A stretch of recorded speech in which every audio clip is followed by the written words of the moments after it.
Funding for This Is Nashville comes from you, our listeners, and Music City Prep Clinic, Nashville-based provider for PrEP, and offering comprehensive sexual health services in an environment designed to be safe, professional, and shame-free.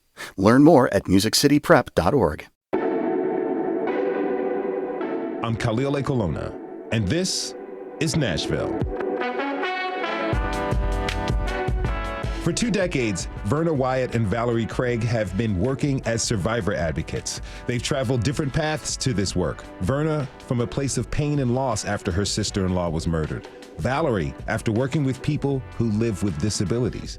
Years after they met, they founded the group Tennessee Voices for Victims. Since that moment, their philosophies on victim advocacy have broadened to encompass survivors and perpetrators of violent crime.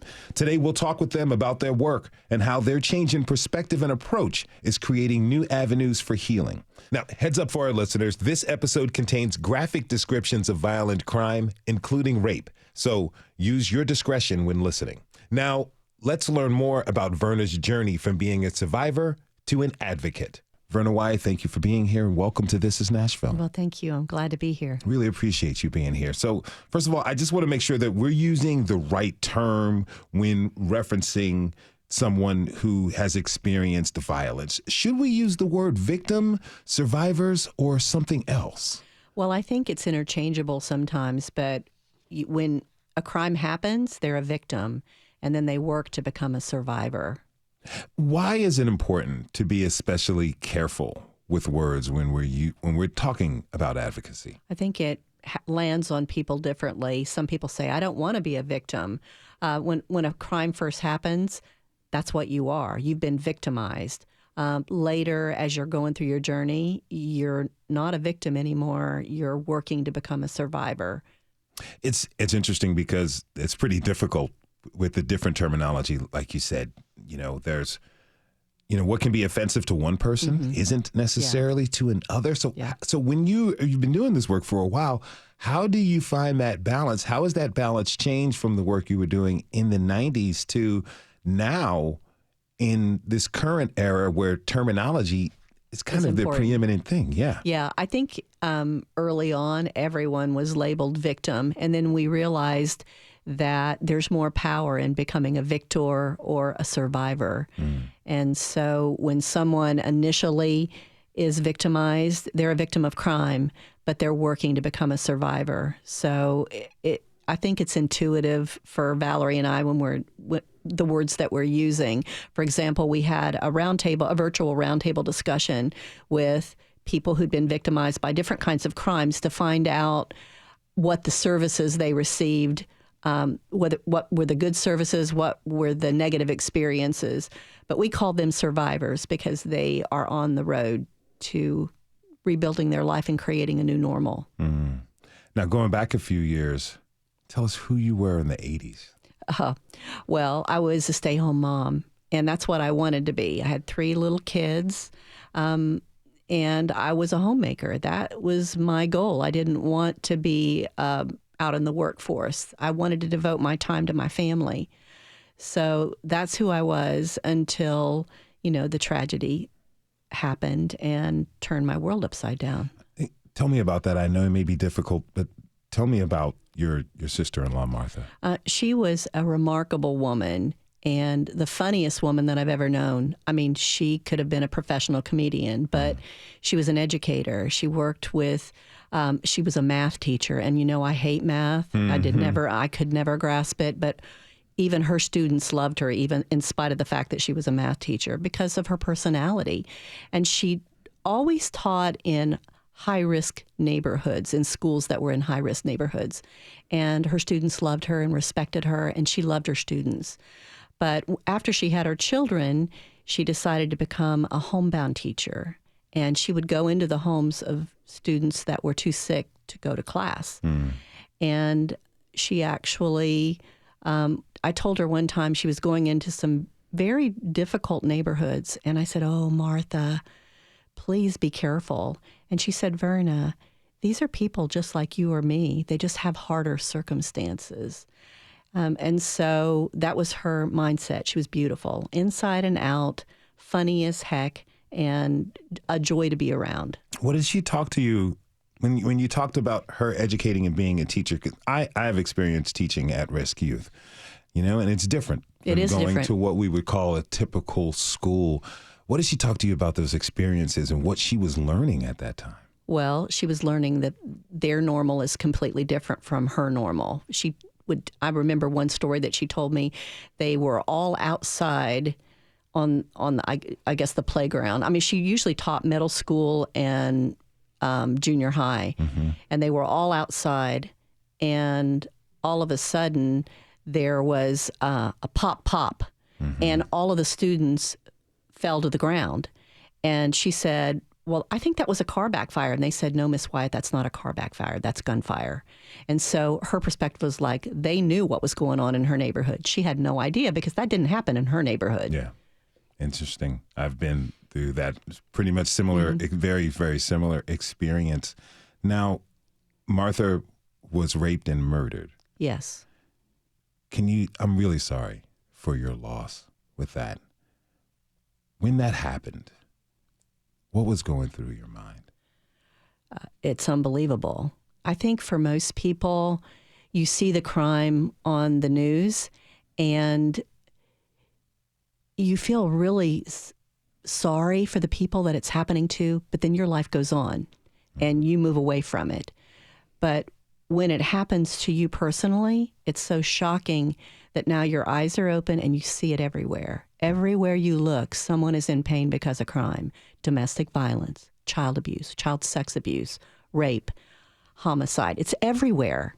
And that can make you go insane if you don't find a way to process it. So for Martha, what happened with her, she was a homebound teacher. One of her, she was go into homes of students that were too sick to go to class. One of her students was a homebound student who was pregnant and had just had a baby. And she went one day, she called the home to say that she was canceling her class, but she would be there the next week on a Friday. And the person that answered the phone was the adult that was usually in the house. An adult had to be in the house when the teacher came. Everyone else in that house worked except the live-in boyfriend of the student's mother. And he was attractive, soft-spoken, quiet.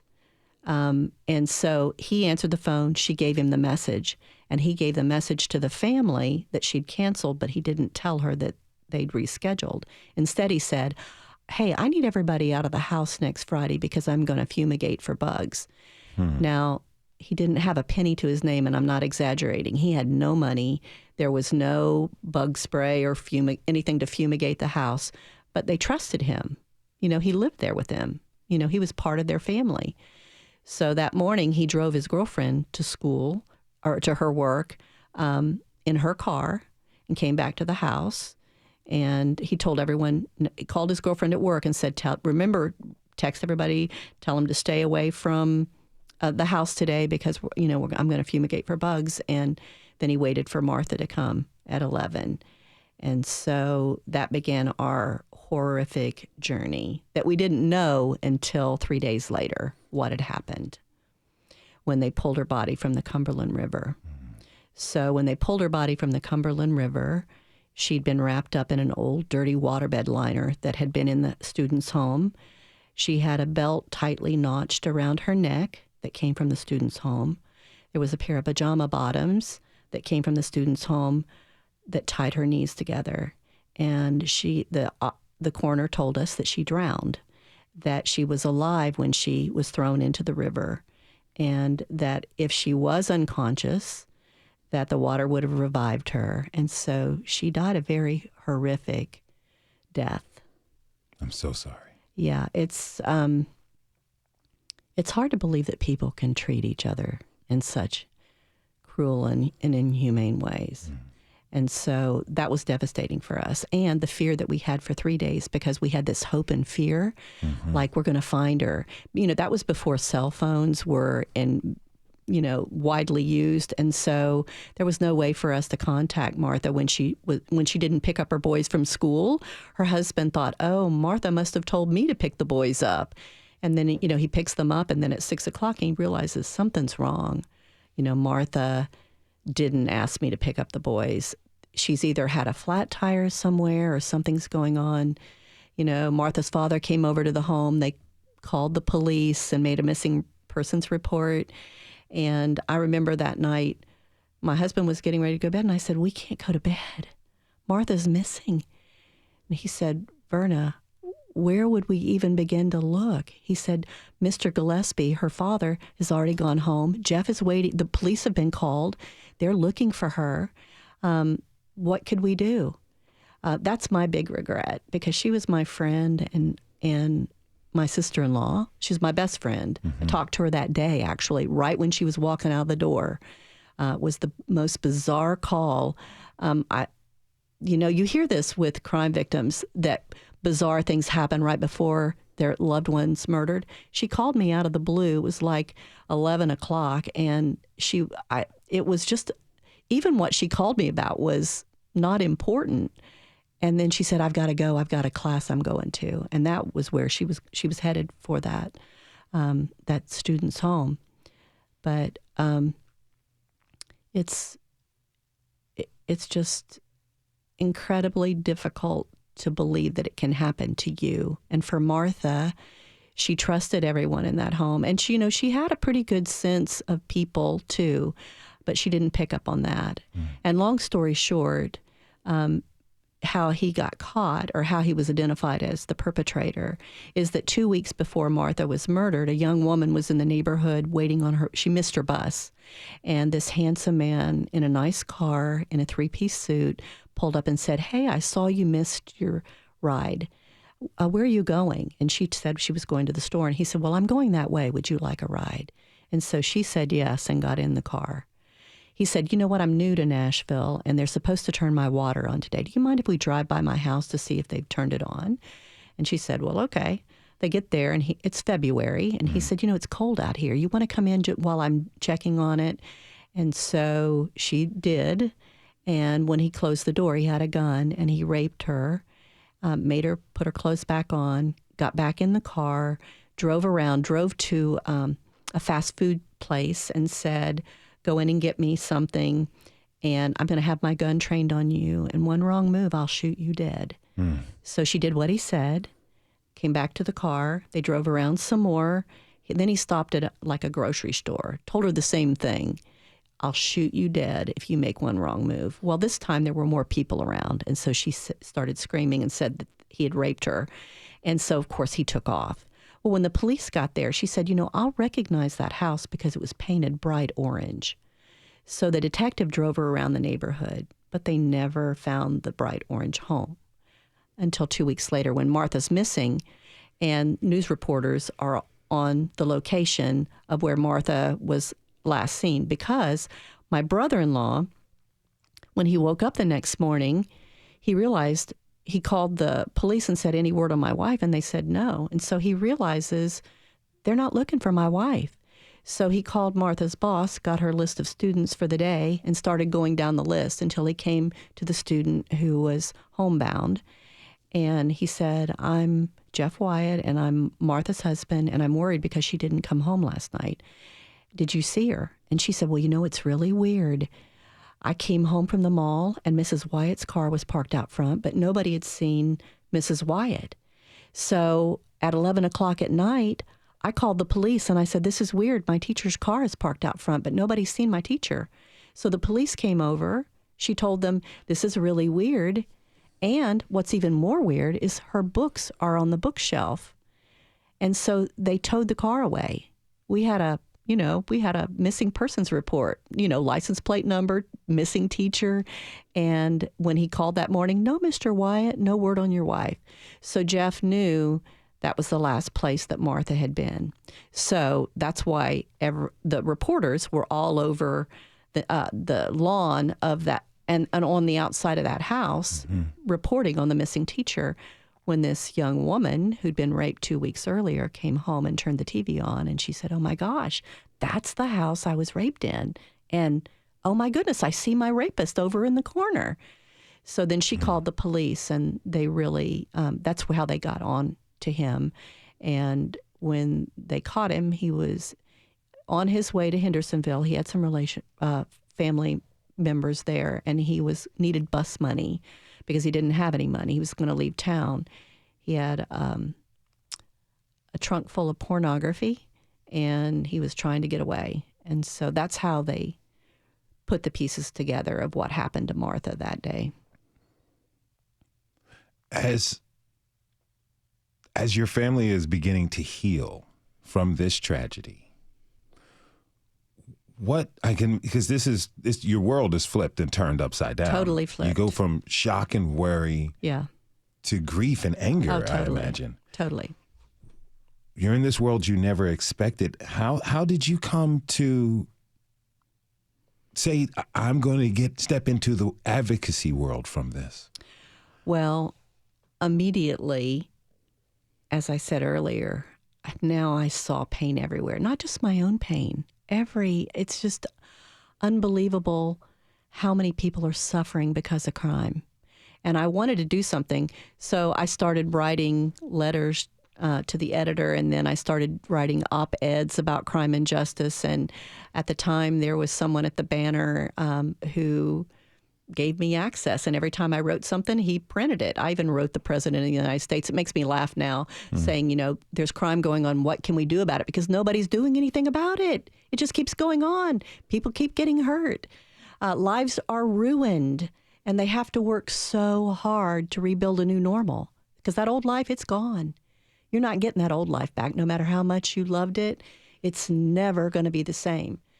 So for me, when I finally decided that I couldn't take it anymore, because that kind of grief and bitterness and anger, I'd never hated anybody before. I hated him. I hated him, and hate is a very powerful feeling. And so when he actually was tried for the rape and was found guilty, that was a brave young woman, because he told the jury that it was consensual, and the jury realized he was a liar. And so he made a plea bargain to accept the rape and the murder and the sexual assault of Martha, and he got life plus 30. And so what my brother-in-law was told, if you say I'm guilty, you have to say I'm guilty if you take a plea bargain. Well, then you don't get to appeal. So a couple months later, the DA's calling my brother-in-law and saying, hey, there's an appeal. And he's going like, wait a minute, I thought you said no appeals. Well, everyone gets an opportunity that has been convicted to say, I think it's called a post-conviction appeal. Everyone gets that, regardless, even if they take a plea deal, to say, I didn't have good representation. So what happened was that's what he was doing. He was saying he didn't have good representation.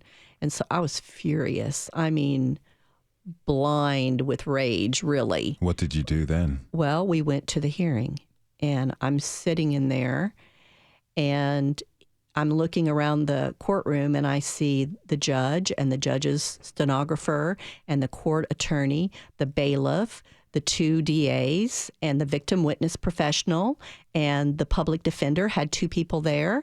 And I'm thinking, this is ridiculous. He's guilty. He took a plea deal. And we know he's guilty because of the way the evidence came together. And so I'm getting more and more agitated. And then he gets up on the witness stand, and he said, Your Honor, I didn't know I was going to have to spend so much time in prison. I feel like a victim. And when he said that, honestly, I had this blind rage where, you see people jumping over the banisters to get to the perpetrator. I wanted to do that so bad. But, I have children, and I'm thinking if I jump over the banister, I'm liable to be the one in jail. So I'm not going to jump over the banister. But I left that day, and I thought, I can't continue carrying this kind of anger and bitterness and hatred and the feelings of rage and revenge. I can't do it. So this is crazy. I knew that the mayor at the time, his wife, Andrea Conte, had been kidnapped and escaped her kidnapper. And later, that kidnapper killed a young woman in the park that he'd kidnapped.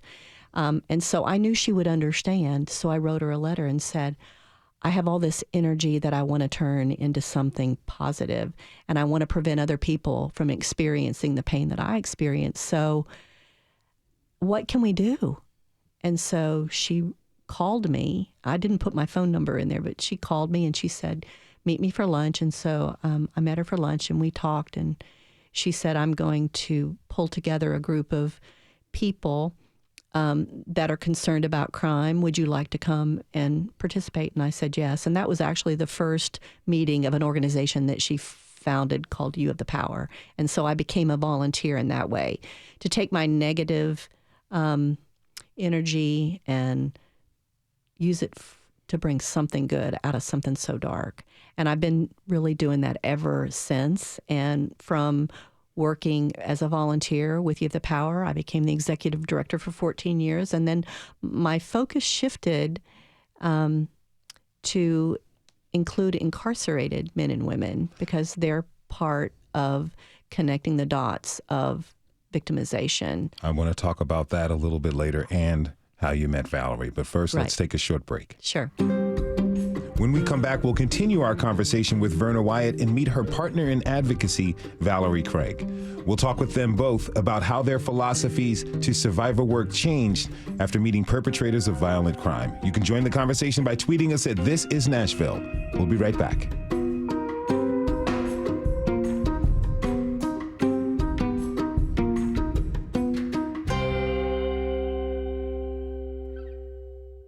Funding for This Is Nashville comes from you, our listeners, and Music City Prep Clinic, Nashville-based provider for PrEP and offering comprehensive sexual health services in an environment designed to be safe, professional, and shame-free. Learn more at musiccityprep.org. I'm Khalil Ekolona, and this is Nashville. The survivor advocacy group, Tennessee Voices for Victims, is run by two powerhouses in the field of victim advocacy. Verna Wyatt and Valerie Craig met decades ago and forged a bond dedicated to service and helping to facilitate the healing of people who've been traumatized from violent crime. Their advocacy net is cast far and wide to encompass all who need or seek out help. But it wasn't always that way. So now let's learn more about their journey and how their philosophy has changed over the years. Now, heads up for our listeners, this episode contains graphic descriptions of violent crime, including rape. So use your discretion when listening. I'd like to introduce Valerie Craig from Tennessee Voices for Victims to the show. Valerie, thanks for being here. Welcome to This Is Nashville. Thank you for having us. Really appreciate you being here. And Verna Wyatt, again, thanks to you for being here as well. Yes, of course. Now, I want to hear about how both of you met in this advocacy work. We heard Verna's journey coming from this traumatic place of that what she experienced to begin this work. Valerie, how did you get into this work? Well, I always tell people that God called me into this work, and I really believe that that started actually when I was in college, and I worked at a camp for people with disabilities. And for the first time, I was given the opportunity to really see the power of the human spirit as I worked with individuals who were really victims of their own bodies, you know, things that they had been born with or things that people had done to them that had caused them not to be able to walk or talk or feed themselves. And what I saw over and over again was how when you have a desire for your life to be better, that you will make your life better. And it was such an honor to walk alongside those individuals. I think at the age of 19, that made such an impression on me because I think the fear of having something come into my life that I couldn't control was really scary. But to see people living out really just their journeys over and over and over again, regardless of what had happened to them, was such a powerful testimony to me. So as I finished college and I had the opportunity to work at an agency that worked with individuals who were 55 years of age and older who had been impacted by violent crime. I got to see people or work and come alongside people who were victims of domestic violence and victims of sexual assault. But really what I learned in that was that I was not necessarily wired to respond. I was better at prevention. And so, and really felt a calling for that because, you know, when you go and you do case management, what you're doing is meeting people in that moment of abject pain. And the question that I would leave with over and over again was, well, why did this have to happen? You know, was there a way to get in front of this for these individuals so they didn't even have to experience this kind of pain?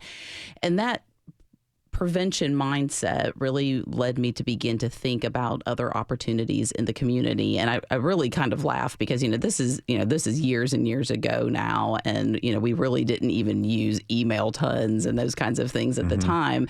But I knew one person who our paths had crossed through community events. And I thought, well, you know what? I'm going to email Verna and I'm going to see if she just happens to know if there's any positions that are open out there. And I always laugh because it didn't even feel like it could have gotten to her as fast as her response got back to me, in that they, at their agency at You Have the Power, were just then looking for somebody to do prevention work. And I thought, well, what are the odds?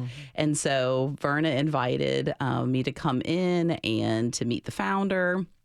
I interviewed for that, and really the rest is, as they say, is history. I mean, we just, in those moments, began to build a collaboration, not just from the passion of our work, but really a bonding over friendship and just how that has kind of dovetailed over the years. Talk to me more about this prevention work approach that you're taking. Like, how was that different from what you originally experienced and learned? Well, for, most kind of work, when you're working in a social advocacy field, it is about response. Something horrible has happened and people are responding to that. And that is so needed and so necessary. I mean, the people that are out there that are doing that work, it's thankless. And it's really, really hard because you really are meeting people in that intense trauma. But I do think that there are some of us who have that wiring to look at it and say, well, how do we help mitigate some of this pain? And one of the ways to mitigate pain, I mean, there's lots of ways to do that, but one of the ways is trying to get in front of that. So, through education, through linking people to services so that they're aware of what is out there, to other things like what we're doing, kind of now, like with mass violence response. I mean, we know that there's an opportunity that mass violence events may happen in Tennessee, but how do we help strengthen our resources on the front end to mitigate that trauma as much as we possibly can before it even happens? So it's really a shift in just, I guess I don't know, and it's a shift, I think, personally, but I think from the standpoint of looking at the entire puzzle, you have to have every piece, right? So you have to have the people who are doing the direct services, but you also have to have the people who are willing to look at it and say, how do we get in front of it before something even happens? Now, as you and Verna are working together as colleagues, you're forging this deep, deep bond of friendship. Talk to me about your philosophical differences to the work that you both were doing. Did you have similar philosophies, or were you coming from different places? Verna? I think from the very beginning, we were a team. I think the whole situation was really a God thing because it's hard to explain. From the very beginning, we were on the same page, and we even our vision evolved in real time. We were victim advocates through and through. We were anti-incarcerated people because in my case, my guy that ruined our life, he was a repeat offender. Almost every single victim that we support and help, it's very rarely a first-time offender unless it's a juvenile, and even then, it's probably not a first-time. They're probably not a first-time offender. So in our mind we're letting people out that don't want to change, that don't care, that are wrapped up in their dysfunctional thinking. And if you let them out, they're just going to go on and create a bigger path of victims who have to pick up the pieces. So we were on that same page, and then we evolved in real time to see things in a little bit different light. If you're just tuning in, this is Nashville, and I'm your host, Khalil Akolona. We're talking this hour with the founders of Tennessee Voices for Victims, Verna Wyatt and Valerie Craig, about their work and how advocating for survivors changed them. You can share your comments at This Is Nashville. Now, I want to talk about this philosophical change. What inspired it? You said it happened in real time, Verna. What inspired this philosophical change to where you all began to see perpetrators of violent crime as victims as well? We had an opportunity to facilitate a victim impact class. It was a pilot project that the victim liaison for the Department of Correction had made connections with the state of California. They were looking for other states to join them in this pilot project. And so at the time, the commissioners were very pro-programming, and they gave it a green light. So she began, I think there were several other sites across Tennessee that were going to do victim impact programming. And she was actually facilitating the victim impact classes in Nashville, but that wasn't her job. And so we were chatting, and she said, I think I'm going to have to give up the victim impact class here in Nashville. And at the time, I was executive director of an agency that did programming all across the state on the very crimes that victim impact covers. So I said, Valerie and I can facilitate those classes until you find someone. And so the first time that we were in class was an eye-opener for both of us. When we left, it's like our whole vision shifted, because as victim advocates, we got in there, and what we realized was the participants in the class, the incarcerated participants, they had the very same victimizations in their past that we rush out to assist every single day as victim advocates. But there was a stark difference. What's that difference? The difference was they accept it as normal. In my world, women are going to get raped. In my world, little children are going to be abused. In my world, if you love somebody, they're probably going to be murdered. They accept it as normal because that's their normal. And until you, and if you don't realize what long-term impact is of victimization, we know what the long-term impact is. And so just those puzzle pieces for us came to fall into place. You know, no wonder they've got layers of victimization, not just one victimization. They have child abuse. They have child sex abuse. They have loss of loved ones to homicide. They have it all. A lifetime of abuse and trauma that they accept as normal. And so, okay, so you both are sitting here in this first initial class that is it fair to say that you kind of begrudgingly or skeptically kind of walked in, given your philosophies at the time? We wanted them to understand pain that they'd caused. Okay. That was our goal. All right. We want you. So you came in a little hot. We came in hot. You came in very hot. We came in very hot. Okay, so now you come in hot, yet you're confronted with the truth of these men and their lives. Valerie, talk to me about that moment where you realized, wow, I'm talking to victims themselves.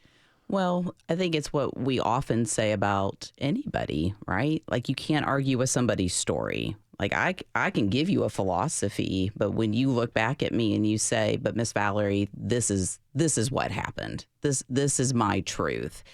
And as you hear people's truth, as you hear them open up about, you know, being stabbed by parents and being sexually abused by caregivers and, you know, talking about having, you know, their family's blood splattered on the wall because of a domestic violence incident, and they can remember that, and they were 7.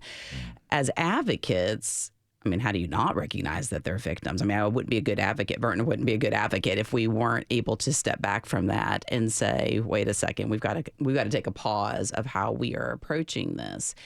And, you know, that moment where they're sharing those stories, I think there's a couple of things that happened there. I think it's one, hearing a different perspective, but I think it's also recognizing. So working with what we would have considered the traditional victim, we recognize how much courage it takes to share your story. So imagine sitting in a prison classroom. This one happened to be in a standalone trailer, all off by itself. There were probably about 20, 25 men in there. So grown men. Mm-hmm. And they begin sharing these really intimate vulnerabilities about their childhood, about their experiences, about the way that they are thinking. I mean, just as human beings, how can we not honor that?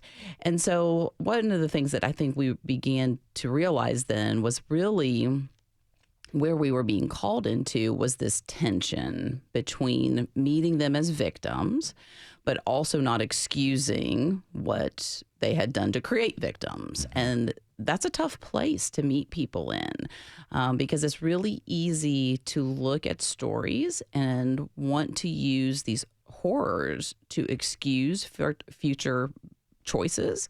But what we knew is that those future choices were the very people that we had spent our lives working with, and that Verna herself had experienced that victimization.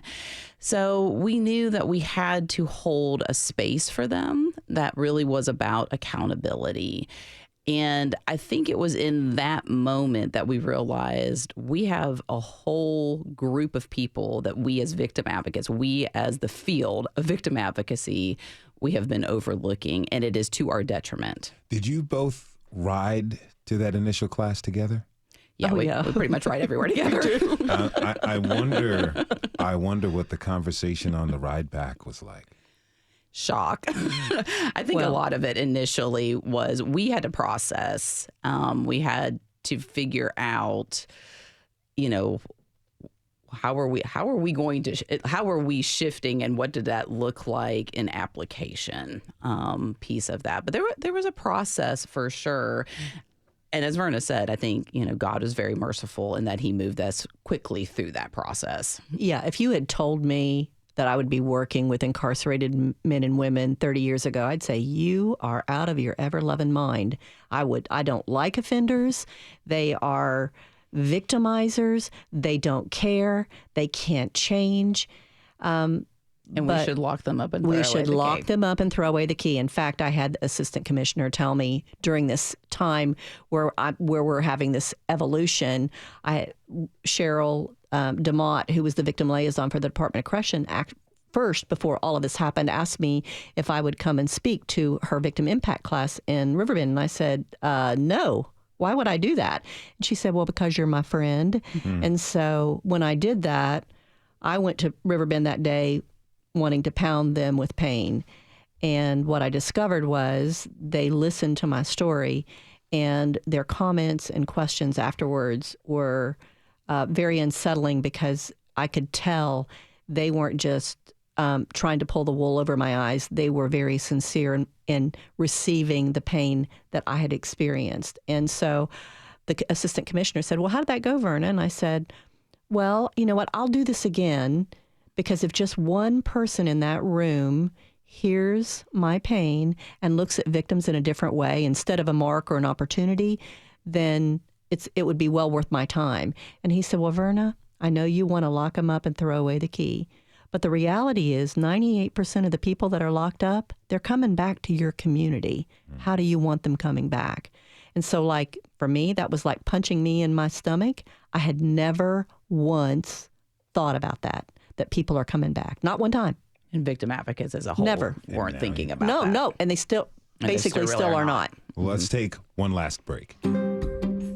When we come back, we'll learn how Valerie Craig and Verna Wyatt took a life-changing conversation and implemented change to their philosophies to create Tennessee Voices for Victims. You can share your comments with us at This Is Nashville. We'll be right back.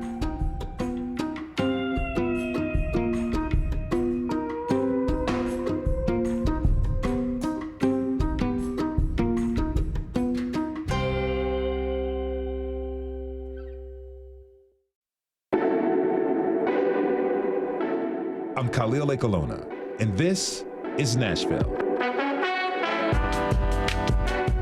My guests today are Valerie Craig and Verna Wyatt. They're the founders of Tennessee Voices for Victims, an advocacy group for victims of violent crime. Now, before the break, they shared the story of how they had a hard change to their philosophy after meeting with incarcerated men. Now let's learn more about the organization they went on to create, Tennessee Voices for Victims. Verna, Valerie, thanks again for being here. Yes, Thank you. Thank you. Okay, so you had this shift during this victim impact class. We understood how it felt, the car ride home. These people are human. Begin to change your philosophies. I know that's drastically different than the approach you had before. Talk to me about when you got back with the organization you were working with, the changes you decided to enact there. How did that play out, Val? Well, initially I think it was okay, but I think what began to happen over time was it's hard for victim advocates to really understand why we would want to come alongside those who create that victimization. And I get that because I see that myself. You see people who are in pain, so why work with the people who cause the pain? And eventually what happened was that people at that organization just didn't grasp that the same way that we were grasping it. And I think it's because we were going in, we were seeing it live happening right in front of us. And that's really hard to capture when you're sitting in a meeting, later on, not right there in that moment where you're seeing that light bulb moment come on. So it just became apparent that it was time for us to take what we knew and our kind of our new shift in how we were looking at things and just really start our own agency. And so that was really how Tennessee Voices for Victims got born. It was really born out of our passion around victim impact and wanting to be able to continue to do victim impact the way that we knew it would make the most impact in the community. Now, you all talked about the balance, the very delicate balance of looking at people who are perpetrators of violent crime, recognizing that they're victims, yet holding them accountable for what they did. In the creation of Tennessee Voices for Victims, how did you approach that balance, Verna, so that you could be the most effective with everyone you worked with? You know what? It is hard because you have victims who've had horrible, awful things done to them by repeat offenders. And so sometimes it's hard for them to understand. But what Valerie and I want the victims to know is your guy's going to get out. And just like the assistant commissioner said to me, how do you want them coming out? You're not going to have any control. They're going to be in prison for a while. While they're in there, what do you want to see happen to them? Do you want them to have an awakening? Do you want them to understand where their behavior comes from? Do you want them to have an accountability for what they did and have true, genuine remorse for it? Do you want that? Because if you don't want that and it doesn't happen, they are going to get out and they're going to create more victims. So that it's really, you'd say, do they deserve it? Well, no, they don't deserve it, but we do. Society does. We want them to be better. We want them to be different. And if we just lock them up, give them no kind of special insight or care or programming, they're only going to get worse. They're not going to get better. I'm sorry. Oh, I was just going to say, I think that, and because we had worked with so many victims, I think we were in a unique spot to hold the individuals that we were working with in prison accountable, because we were able to look at them and kind of cut through all the excuses that we had heard over the years and really be able to bring it back. When you meet somebody in their pain and begin then to connect that to the pain they caused to somebody else, they can't ignore that either. And I think that's actually where the power comes in the way that we teach victim impact is that we hear their stories and then we invite them into that process of applying what they know from their story to the victim that they created. And they're the ones then that it's like, oh, you mean when I did X, my victim felt like I did when I was that little kid who didn't have power to stop what was happening to me. And as soon as that happens, you see the shift as soon as they get there. I would say that also what we do is different than a lot of people that go into the prisons and minister to the inmates because they're looking at them as victims, but they're not holding them accountable. They're not helping them walk through why in the world would you ever consider doing that to somebody else? Because they're just looking at them, oh, you've had a horrible childhood. And that used to make me mad as a victim. And it is, but it's true. But there's accountability for everybody. And if you don't come to accountability and if you're looking at yourself as I'm the victim, then you're not going to move forward in your life. So if it seems and sounds like to me that you all are taking this approach, you're actually doing the rehabilitation for people who are in prison, for incarcerated people, which traditionally is the job of prisons themselves. You all have been doing this work for years. I'd love to get your opinion and assessment on our correction system and its ability to, like you said, 90-some% of people are going to get out eventually. Do you have another hour? Because I definitely have.